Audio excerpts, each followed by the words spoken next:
कि यहाँ पर नई दिल्ली लीडर्स घोषणा पत्र जो है वो रिलीज हुआ है, बेहद अच्छा माना जा रहा है और लंबे समय से इस पर बातचीत चल रही थी और पीएम मोदी ने ये कहा कि उनकी जो टीम है उनके अथक प्रयास के बाद आज ये रिलीज हुआ है। क्या होता है इस पत्र में और इसे रिलीज करना फिलहाल कितना जरूरी है?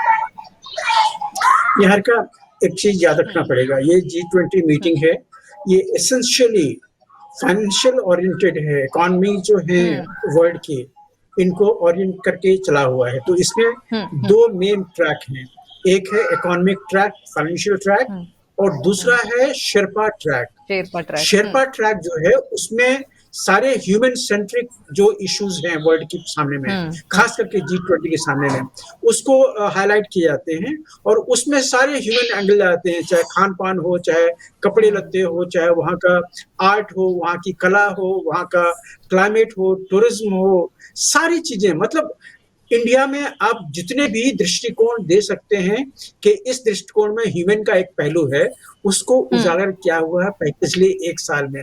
तो जब मीटिंग हुई थी शेरपा की, आई थिंक मेरे ख्याल से 4 दिसंबर 22 को हुआ था। उसके बाद लगभग 200 से ज्यादा मीटिंग हुई है, 60 से ज्यादा स्थानों में हुई है, शहरों में हुई है। उसमें से हर स्थान का अपना अपना जो है वो ऐतिहासिक महत्व है, चाहे टूरिज्म के हिसाब से हो, चाहे और ह्यूमन इशू के हिसाब से हो। तो ये सारी चीजें जो हुई हैं, ये एक बहुत ही मतलब डॉक्यूमेंटेड एक फैक्ट आएगा, जिसमें मोदी ने सिर्फ 3 मंत्र दिए थे पहली मीटिंग से। एक तो इंक्लूसिव करो, जितने लोगों को डिसीजन मेकिंग में साथ लेके जाते हो हर मीटिंग में, उसको इंक्लूसिव करो। दूसरा, उसमें जितने भी टेक्निकल इश्यूज हैं या टेक्निकल दृष्टिकोण है जिससे वो आधुनिक बन सके, आज की सोच बन सके, उसको इंक्लूड करो। और तीसरा, कि जहां तक हो सके कंटेंशियस इशू को अवॉइड करो। देखिए, कंटेंशियस इशू हमेशा रहेंगे, और पिछले साल में बाली में साइन नहीं हो इसका क्योंकि यूक्रेन वॉर चल रहा था। क्या यूक्रेन वॉर अभी नहीं चल रहा है? अभी भी चल रहा है।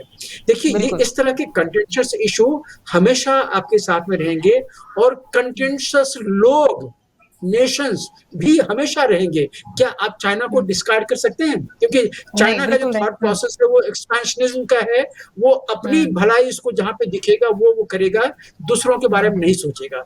इसी तरह से टर्की, सऊदी, जहां भी कश्मीर का इश्यू आएगा या जो मुस्लिम देशों का जो एक दृष्टिकोण रहा है वो आएगा, वो किसका साथ देगा?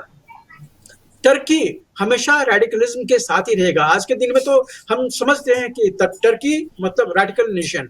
तो ये सब जो चीजें हैं ये कभी जाएंगी नहीं, ये हमेशा रहेंगी, और इन सब चीजों के बीच में ही हमें डिसीजंस लेने पड़ेंगे। और वही मोदी ने दिखाया हुआ है कि वो सारे कंटेंशियस इशू आज भी हैं जो बाली में थे, कुछ तो एग्रेवेट हो गए हैं।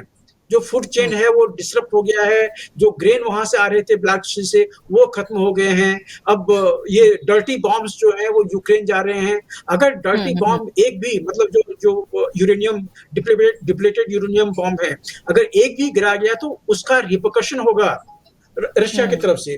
तो ये सारी चीजें जो है वो अभी भी हैं, तो इसलिए उससे अपने आप को बाधित नहीं होने दो, आगे बढ़ो। यही चीज मोदी मंत्र जो अभी कह रहे हैं हम, यही मोदी मंत्र है जो इस डिक्लेरेशन का एक दिन पहले इश्यूज जो भी नए इमर्ज होंगे उसको आगे लेके बढ़ा जाएगा। निहारिका।